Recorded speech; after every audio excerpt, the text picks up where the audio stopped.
एका महत्त्वपूर्ण पर्वात प्रवेश करतो आहोत.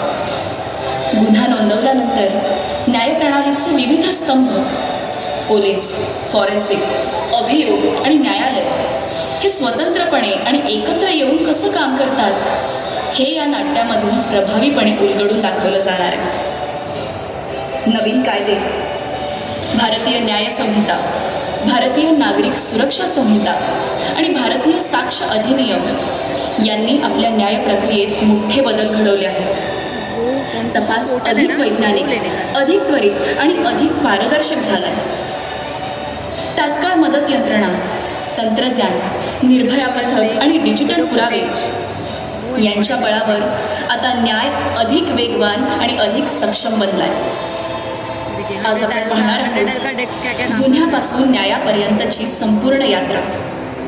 एक अशी यात्रा जी फक्त कायद्याच्या बदलांची नाही तर नागरिकांच्या सुरक्षिततेची, विश्वासाची आणि सशक्तीकरणाची गोष्ट आहे. आपल्यासमोर सादर करीत आहोत न्यायप्रणालीत सुधार, नागरिकांसाठी आधार.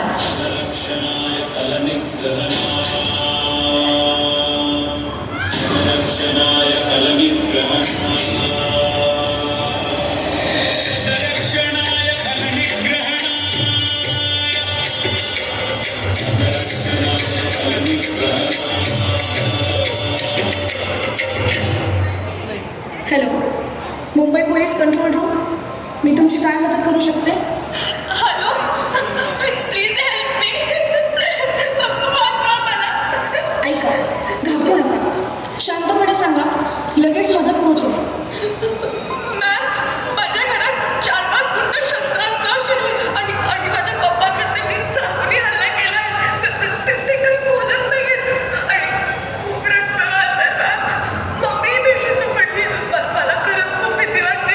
Please help me. Please send someone. बेटा ऐक, धीर धर, घाबरू नकोस.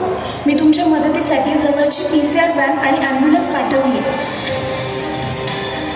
हॅलो सर, एक दरोडा आणि संभाव्य मर्डरची सूचना आली. मी घटनास्थळाचे लोकेशन ट्रेस करून निकटतम 112 ERV वायरलेस मोबाईल व्हेकलच्या मोबाईल डेटा टर्मिनलवर डिस्पॅच करून दिली. ओके, त्वरित संबंधित पोलीस ठाण्याला देखील कळवा, कारण मुलगी एकटी आहे. त्यामुळे निर्भया वाद देखील तिथे रवाना करा. आणि हो, नव्या कायद्यांच्या तरतुदीनुसार 7 वर्ष किंवा त्यापेक्षा अधिक शिक्षेच्या अपराधांमध्ये फॉरेन्सिक सायन्स लॅबोरेटरी युनिटतर्फे घटनास्थळ निरीक्षण करणे अनिवार्य आहे. म्हणून त्वरित FSL ला तिथे पोहोचण्यासाठी सूचित करा. Yes sir. नमस्कार, कुलाबा पोलीस ठाणे, PSI अरुणा सानप बोलते. मॅडम, तुमच्या चौकी क्षेत्रात मर्डर आणि दरोड्याची सूचना मिळालेली आहे. कुलाबा वायरलेस मोबाईल 112 FSL आणि डॉग स्क्वॉडलाही कळवले आहे. तुम्ही लवकरात लवकर घटनास्थळी पोहोचा. ओके, मी लगेच पोचते. FSL south region. Yes madam, बोला. कुलाबा पोलीस ठाणे क्षेत्रात दरोडा आणि मर्डरची सूचना आली. तुम्ही लगेचच घटनास्थळी पोहोचा. Okay madam.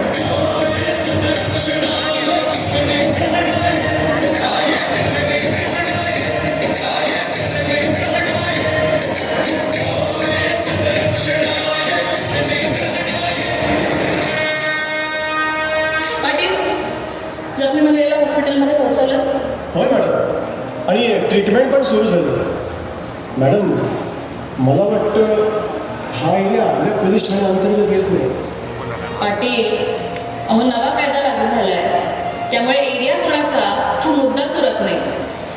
भारतीय नागरिक सुरक्षा संहिता कलम 173 नुसार 0 FIR इथेच नोंदवता येते आणि नंतर CCTNSद्वारे संबंधित पोलीस ठाण्याला ट्रान्सफरही करता येते. तुम्ही इथे कार्यवाही सुरू ठेवा आणि तुम्ही घटनास्थळाचं नीट निरीक्षण करा. एकही पुरावा नजरेतून सुटता कामा नये. सगळ्या बाजूंनी काळजीपूर्वक एव्हिडन्स गोळा करा. आणि विनोद, तुम्ही ई-साक्ष डिव्हाइस आणलं असेलच ना? ई-साक्ष ॲपमार्फत ताबडतोब घटनास्थळाचा या 2 पंचांसमक्ष संपूर्ण पंचनामा करून घ्या.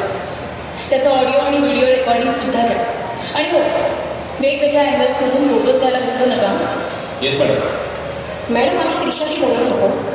तिने सांगितलं की समोरच्या टेबलवर ठेवलेल्या बॉटलमधून एक गुंड पाणी प्यायला होता. Very good. ही खूप महत्त्वाची लीड आहे. तुम्ही त्या बॉटलवरून ट्रान्सपरेंट करा. मॅडम, स्नेपर डॉगच्या लीडवर आम्हाला काही टायर मार्क्स लोकेट झाले. हे कदाचित सस्पेक्टेड व्हेकलचे असू शकतात. तिथे एक CCTV पण लावलं होतं. गुड. विनोद, तिथे आसपासच्या CCTVच्या डिटेलमधून लगेच फुटेज काढा. तिथे नीट तपासा. कुठलेही फुटप्रिंट सापडतात का बघा. हो मॅडम, हे असले आतमध्ये कधीच कधी पकडले जातं. हे सगळं फक्त सिनेमामध्ये असतं. पाटील, नवीन फौजदारी कायद्यांच्या येण्याने अपराधी पकडण्यात आणि त्यांना शिक्षा देण्यात वैज्ञानिक पुराव्याचं फार महत्त्व आहे. मॅडम, क्लिअर केलं. घटना आपल्या पोलीस ठाण्याच्या हद्दीतच आहे. ध्यानात ठेवा सूरज, क्रायमॅकवर ग्रू आणि ट्राय अलर्ट पण पाठवा. क्राईम हे आता काय नवीन मॅडम? हो पाटील, क्रायमॅक म्हणजे क्राईम मल्टी एजन्सी सेंटर, जो भारत सरकारच्या गृह मंत्रालयाने लॉन्च केलेला एक पोर्टल. याच्या माध्यमातून वेगवेगळ्या तपास एजन्सीज एकमेकांशी अपराध आणि अपराधांची माहिती शेअर करतात. इथे इतका गंभीर अपराध झालाय की आपण क्रायमॅकने सगळीकडे अलर्ट पाठवू शकतो. जर अपराधी दुसऱ्या शहरात किंवा राज्यात गेला ना, तरी सुद्धा तिथले पोलीस त्याला पकडू शकतील. वा मॅडम, म्हणजे आरोपींची आता काही खैर नाही. साधक मॅडम, मृतदेह मॉर्च्युरीमध्ये पाठवा आणि हे सगळं काम पूर्ण करून तुम्ही पोलीस स्टेशनला या.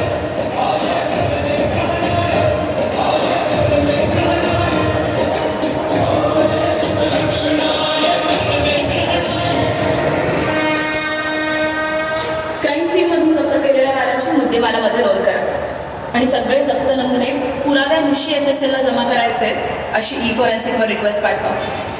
आणि हो, लक्षात ठेवा, न्यू क्रिमिनल लॉजमध्ये सर्व केसेसच्या तपासासाठी वेळ निश्चित आहे आणि या केसमध्ये आपल्याकडे तपासासाठी फक्त 90 दिवस आहे. जय हिंद मॅडम.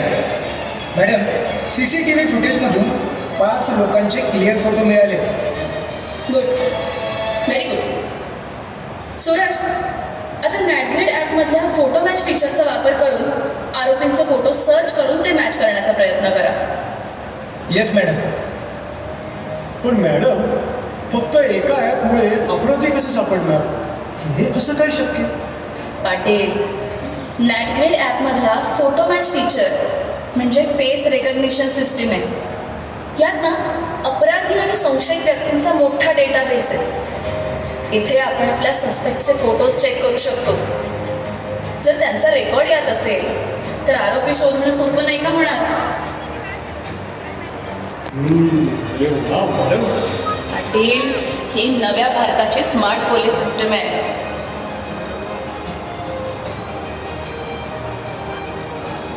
मॅडम, FSLची मदत घेऊन जे फिंगरप्रिंट्स मिळवून नॅपकिन्सवर अपलोड केले होते ते मॅच झाले. That's excellent. विनोद, त्या व्यक्तींची नावं, पत्ता आणि इतर डिटेल्स काढून फाईलमध्ये टाका आणि ICGSमध्ये सर्च करून त्यांचे ऑल्टरनेट फोन नंबर्स, गाडी नंबर वगैरे सगळे डिटेल्स मिळवण्याचा प्रयत्न करा. Okay madam. मॅडम, आता हा नफीस काय?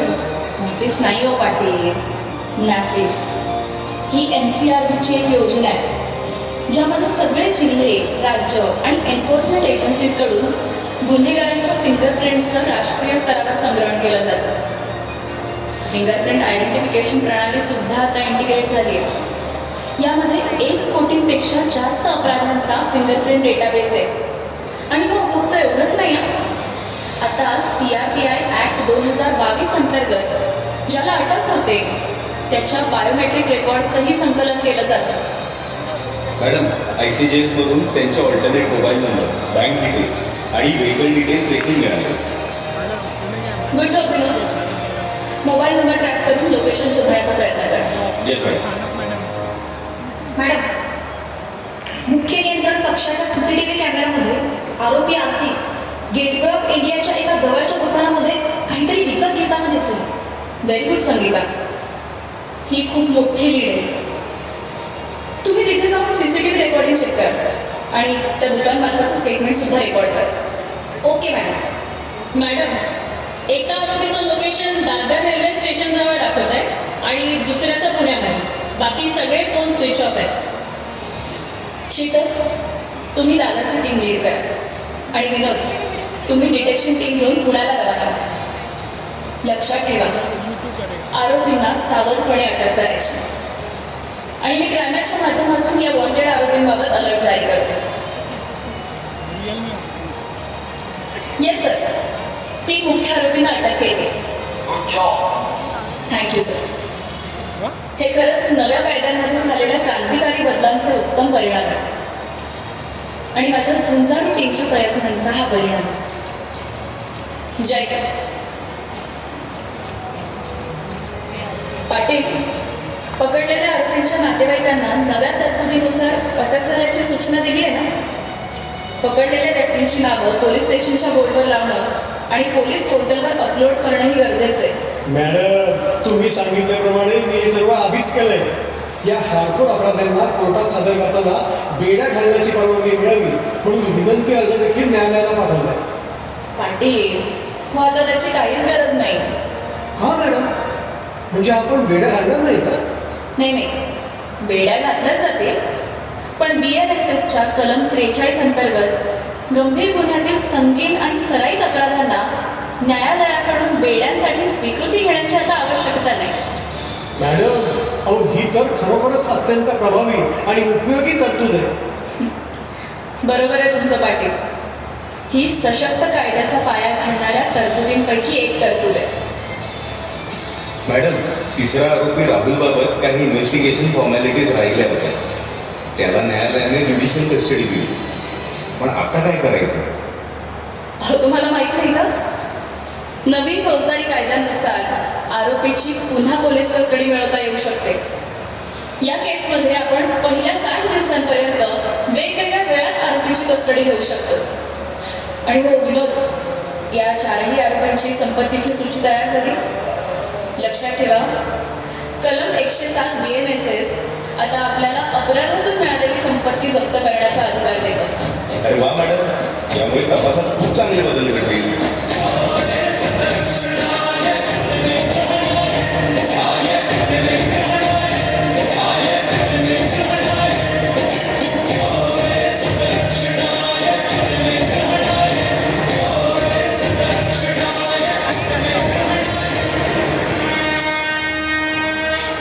गुड मॉर्निंग डॉक्टर साहेब. कुलाबा पोलीस स्टेशनमधून पोस्टमॉर्टम आणि MLCसाठी रिक्वेस्ट तुम्हाला पाठवली. केस थोड्या सेन्सिटिव्ह नेचरची. रिपोर्ट जर वेळेवर मिळाले असते तर बरं झालं असतं. अर्जंट असल्यामुळे मला स्वतःलाच यावं लागेल. अहो, तुम्हाला येण्याची गरजच नव्हती. तुमची रिक्वेस्ट CCTNS मधून मेडलीपरवर आम्हाला मिळाली. पोस्टमॉर्टम पूर्ण झालं आहे आणि इंज्युअर्डची MLC पण तयार आहे. फक्त एक्सरेची रिपोर्ट पेंडिंग आहे. ती आली की सगळ्या रिपोर्ट्स मेडलीपरवर आम्ही अपलोड करतो. डॉक्टर, पोलिसात तडीपार ऐकलं. हे मेडीपार काय असतं? मेडीपार नाही, मेडलीपर. म्हणजे medico legal examination and postmortem reporting system. याचा उद्देश मेडिकल रिपोर्टिंग प्रक्रिया व्यवस्थित आणि वेगवान करणं आहे. पोलीस आणि डॉक्टर यांच्यात चांगला समन्वय ठेवणं आहे. त्यामुळे मेडिको लिगल केसेसमध्ये त्वरित रिपोर्टिंग होते आणि आपराधिक न्यायव्यवस्था जलद होते. आणि तुम्ही हे रिपोर्ट्स थेट पोलीस स्टेशनमध्ये बसून CCTNSवर पाहू शकता. मग डॉक्टर साहेब, तुम्हाला सारखं भेटणं कमी होईल बहुतेक. नाही हो साहेब, चहा प्यायला तर यालाच ना. आणि ॲन्युअल मेडिकल चेकअपसाठी तुम्हाला यावंच लागेल. हो.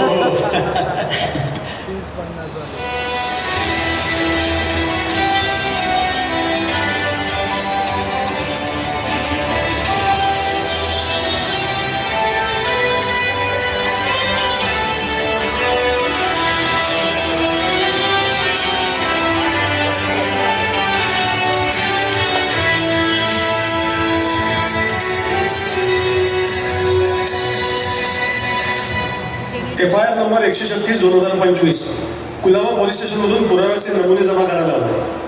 हे घ्या मालखाना आयटम्स. बरं, रिसिप्ट घेण्यासाठी किती वेळाने परत येऊ? तर पूर्ण दिवस याच कामात जाणार वाटतं. हवालदार साहेब, आधी आपलं नाव सांगा. पोलीस हवालदार बक्कल क्रमांक 980-105 सचिन पाटील, कुलाबा पोलीस स्टेशन. तुमचे नमुने जमा झाले. एवढं पटकन जमा झाले सुद्धा. अरे वा, हे मस्त आहे.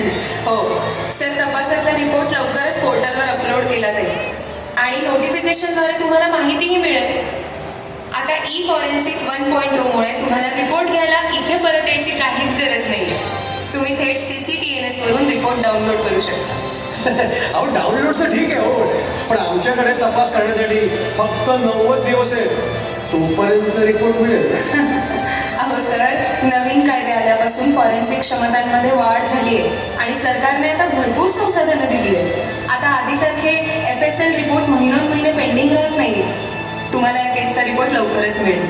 अरे वा, ही तर कमालच झाली. FSL रिपोर्ट हा वैज्ञानिक तपासाचा महत्त्वाचा दुवा आहे. यातून जनतेला त्वरित न्याय मिळण्याचा मार्ग मोकळा होतो.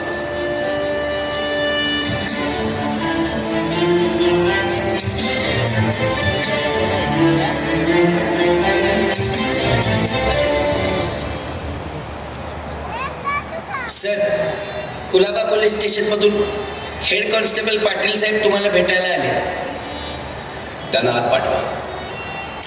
नमस्कार सर. नमस्कार. FIR नंबर 136/2025 मध्ये ब्रीफ बनवून हवेत सर. अहो पाटील साहेब, इथे येऊन तुम्ही वेळच वाया घालवला. नाही म्हणजे तुमच्या PSI अरुणा सानप यांनी केसची संपूर्ण कागदपत्रे ऑनलाईन पाठवून ब्रीफ बनवण्यासाठी रिक्वेस्ट आधीच केली. त्यावर मी चार्जशीट तपासून माझं ओपिनियन ई-प्रॉसिक्युशनद्वारे लवकरच अपलोड करतो. तुम्ही थेट पोलीस ठाण्यात बसून ते चेक करू शकता. अरे वा सर, हे तर खूपच सोपं झालं. आता बराच वेळ वाचेल. धन्यवाद सर. सर, मला एक कन्फ्युजन आहे. हा बोल ना, कसलं कन्फ्युजन? सर, संपूर्ण तपास CCTV फुटेजवर आधारित आहे. मग ट्रायलमध्ये सक्सेसफुली ॲडमिसिबल कसं होईल? सांगतो. बघ, DVR मधून घेतलेल्या CCTV फुटेजची हॅश व्हॅल्यू काढली होती आणि महाराष्ट्र पोलीस अकॅडमीने पोलीस अधिकारी आणि अंमलदार यांना एक्सपर्ट म्हणून ट्रेनिंग आणि मान्यता दिली आहे, जे भारतीय साक्ष अधिनियमाची कलम 63(4)B अंतर्गत प्रमाणपत्र जारी करण्यास अधिकृत आहे. त्यामुळे डिजिटल साक्ष ॲडमिसिबल राहतात. समजलं सर. सर, येऊ? हो त्रिशा, ये ना, ये बस. सर, उद्या मला साक्ष द्यायची आहे. हो बेटा, उद्या तुला साक्ष द्यायची आहे आणि जसं मी तुला समजावलं होतं ना, अगदी तसंच बिनधास्त आणि न घाबरता जज साहेबांसमोर संपूर्ण खरं बोलायचं. काहीही लपवायचं नाही. हा, मला खूप भीती वाटतेय. मी पूर्णपणे एकटी पडली आहे. त्रिशा, घाबरू नकोस बाळा. आपण तुझ्यासाठी विक्टिम कॉम्पन्सेशन स्कीममध्ये न्यायालयाकडे कॉम्पन्सेशनची प्रेयर करू आणि नवीन कायद्यांमध्ये विटनेस प्रोटेक्शन स्कीमचेही प्रावधान आहे. त्यानुसार तुला सुरक्षा दिली जाईल बेटा. हे बघ, आता नवी न्यायव्यवस्था विक्टिम सेंट्रिक झाली आहे, म्हणून न्यायव्यवस्थेवर विश्वास ठेव. हां, थँक्यू सर.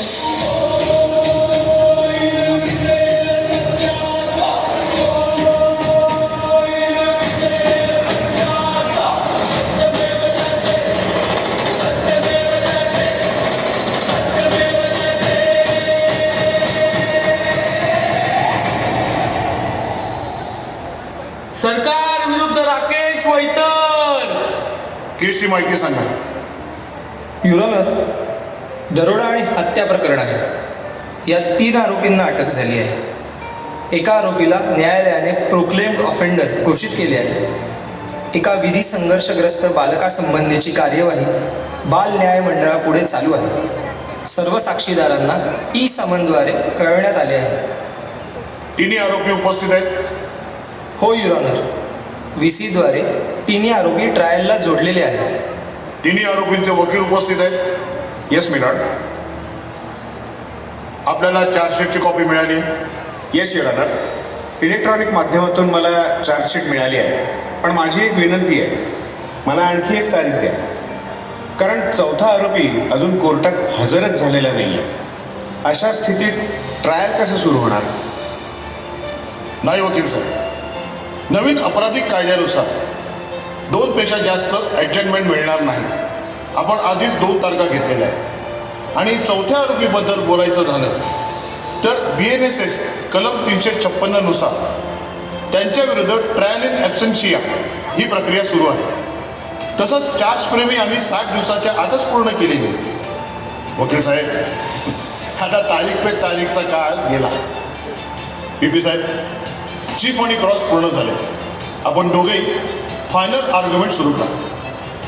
युअर ऑनर, प्रकरणातील सर्व साक्षीदार उपस्थित झाले आहेत. Fingerprint reports, eSakshya video, CCTV footages आणि DNA रिपोर्ट्स सर्व कायदेशीररित्या प्रमाणित करून न्यायालयासमोर सादर करण्यात आले आहेत. व्हिडिओचा टाइमस्टॅम्प आणि GPS लोकेशन देखील कॅप्चर झाले आहे. म्हणून मी नवीन फौजदारी कायद्यातील 3 तरतुदी अंतर्गत कार्यवाहीची विनंती करतो. पहिली, पोलीस तपासातून हे सिद्ध झाले की हे 4ही आरोपी एक संघटित गुन्हेगार टोळीप्रमाणे कार्यरत आहे. त्यामुळे भारतीय न्याय संहिता कलम 111 अंतर्गत कार्यवाही करण्यात आली. दुसरी, या टोळीने गुन्हा करण्यासाठी एका बालकाला सहभागी केले म्हणून भारतीय न्याय संहिता कलम 95 लागू करावी. आणि तिसरी, या घटनेत एका व्यक्तीचा मृत्यू झाला असून एक महिला सरिता देवी व्हेजिटेटिव्ह स्टेटमध्ये आहे. त्यामुळे BNS कलम 117(3) अंतर्गत कडक शिक्षा देण्यात यावी. या गुन्ह्यामुळे एक कुटुंब उद्ध्वस्त झाले. त्यामुळे शिक्षा समांतर न राहता क्रमशः देण्यात आली, जेणेकरून इतर गुन्हेगारांसाठी सुद्धा ही एक शिकवण ठरेल. ना माझ्या क्लायंटला पोलिसांनी खोटं पाडलं. प्रकरणात एकही स्वतंत्र साक्षीदार नाही. सर्व साक्षीदार पोलीस कर्मचारीच आहेत. सर्व साक्षी आणि पुराव्यांच्या आधारे आरोपी राहुल, राकेश आणि आसिफ हे कलम 103 उपकलम 1, कलम 111, कलम 117 उपकलम 3, कलम 95, कलम 310, कलम 109 BNS तसेच कलम 25 उपकलम 4 आर्म्स ॲक्ट अंतर्गत दोषी सिद्ध ठरतात. त्यांना आजीवन कारावासाची शिक्षा सुनावली जाते. उद्घोषित आरोपी विजय संपूर्ण प्रक्रियेत अनुपस्थित राहिल्याने BNSS कलम 356 अंतर्गत ट्रायल इन ॲब्सेन्शियामध्ये त्यालाही आजीवन कारावासाची शिक्षा दिली जात आहे. निकालाची प्रत तात्काळ अपलोड करण्यात यावी. तसेच कलम 107 अंतर्गत PSI अरुणा सानपद्वारा आरोपी राकेशच्या संपत्तीच्या जप्तीचा अर्ज मंजूर करून जप्ती आदेश जारी केला जात आहे.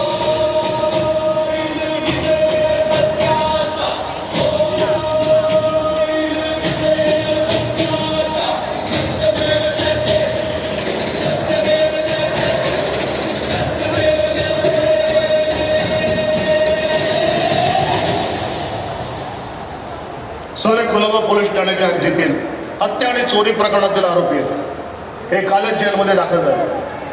ओके, हे हार्डकोर अपराधी आहेत. यांना स्पेशल सेलमध्ये शिफ्ट करा. आणि हो जेलर साहेब, BNSS कलम 479 नुसार ज्या कायद्यांची शिक्षा 1/3 पूर्ण होऊ लागली आहे किंवा पूर्ण झाली आहे, त्यांचे जमानत अर्ज न्यायालयात जेलमार्फत सादर करणे आवश्यक आहे. नवीन कायद्यांचे उद्देश अपराध्यांचे पुनर्वसन आणि त्यांना मुख्य प्रवाहात परत आणण्याचा आहे. त्यामुळे या प्रक्रियेचे पालन अतिशय महत्त्वाचे आहे. सर, आता आमच्या सिस्टीममध्ये त्याचे अलर्ट आपोआप येतात. सर, याला काहीतरी बोलायचं आहे. साहेब, मला हत्या प्रकरणात मृत्यूदंड झाला. माझी मदत करा साहेब. अहो, मी गरीब माणूस आहे. जेलर साहेब, शिक्षा झाल्यानंतरच्या 30 दिवसांच्या आत याची मर्सी पेटिशन दाखल करावी लागेल. याला या प्रक्रियेत मदत करा. जी sir. Online video conferencing portal व्यवस्थित चालू आहे ना? Yes sir. हा तर अप्रतिम टूल आहे. आरोपी पळून जाण्याचा धोका नाही आणि सुरक्षा व्यवस्था ठेवण्यासाठी ज्यादा पोलीस शक्तीची गरज नाही. सरकारचा वेळ, पैसा आणि संसाधनांची बचत होते सर.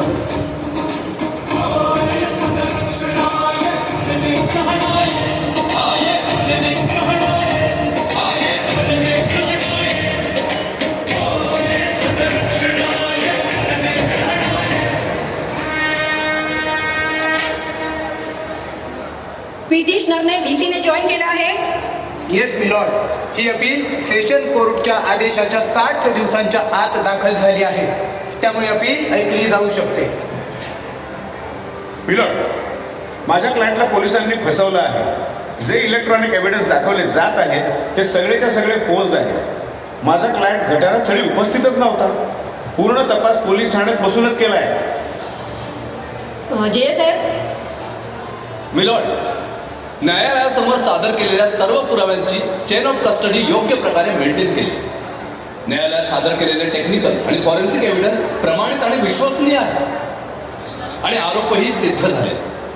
त्यामुळे सेशन कोर्टाने दिलेली शिक्षा कायम ठेवण्याची मी विनंती करतो. आम्ही संपूर्ण प्रकरणाचा अभ्यास केला आहे. पुराव्यांची सत्यता आणि सातत्य कायम आहे. अपराध पूर्णपणे सिद्ध झाला आहे. सत्र न्यायालयाने दिलेला न्याय निर्णय योग्य आहे. त्यामुळे ही याचिका नामंजूर करण्यात येत आहे.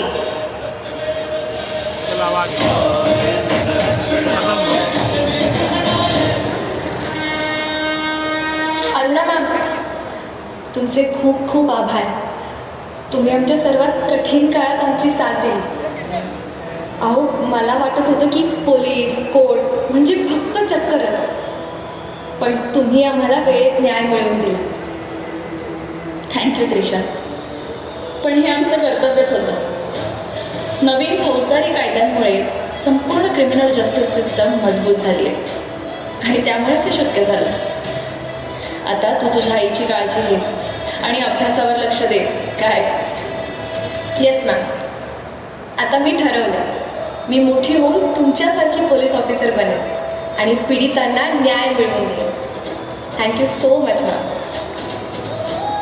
खरंच मॅडम, या मुलीला न्याय मिळवून देण्याने एक वेगळी आत्मसंतुष्टी मिळाली.